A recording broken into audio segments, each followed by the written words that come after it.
নমস্কার বন্ধুরা, সকালে টিফিনে হাজির আমি ইন্দ্রাণী। আজ রান্নাঘরে বানিয়ে ফেলেছিলাম মাশরুম দিয়ে। দেখো, প্রথমে কড়ার মধ্যে বাটার দিলাম, তারপরে দিলাম বয়েল করা মাশরুমগুলো আর বেশ কিছুটা গোলমরিচ গুঁড়ো। দেওয়ার পর করলাম নাড়াচাড়া করতে করতে এবার কেটে রাখা ঝিরিঝিরি করে বিট কেটে রেখেছিলাম বয়েল করে রেখে হালকা করে, সেগুলো দিয়ে দিলাম একটু খানিকটা, দিয়ে নাড়াচাড়া করলাম। তারপরে দিলাম নাড়াচাড়া করতে করতে ক্যাপসিকাম, একটু ক্যাপসিকাম বড় বড় করে কেটে রেখেছিলাম দিয়ে দিলাম, দিয়ে করলাম নাড়াচাড়া।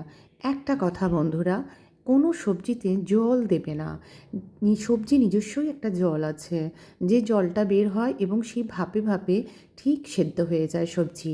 জল দিলে দেখবে সবজির স্বাদটা কিন্তু ভালো পাওয়া যায় না। এবার করলাম কি, একটু সামান্য বাটার দিয়ে দিলাম মাঝখানটায়।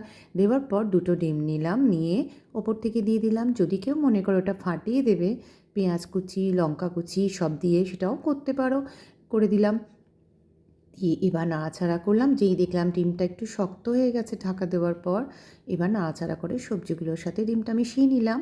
আর নামাবার আগে যেটা করবে, 2-3 কোয়া রসুন নেবে বড় বড়, নিয়ে ওটাকে একদম গ্রেটারে গ্রেট করে দিয়ে দেবে ওপর থেকে। দেখবে শুধু কী সুন্দর খেতে লাগে, আর গন্ধটা ভীষণ ভালো লাগে। দেওয়ার পর কিন্তু ঢাকা দিয়ে দেবে বন্ধুরা।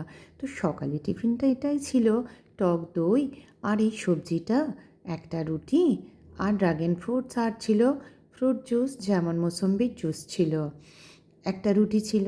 এটাই ছিল সকালের টিফিন। তাই রোজ দিন তোমাদের সাথে টিফিন শেয়ার করি, আর একদিন টিফিন না দিলে আমার একদমই ভালো লাগে না। তাই তোমাদের কেমন লাগলো জানিও। টাটা।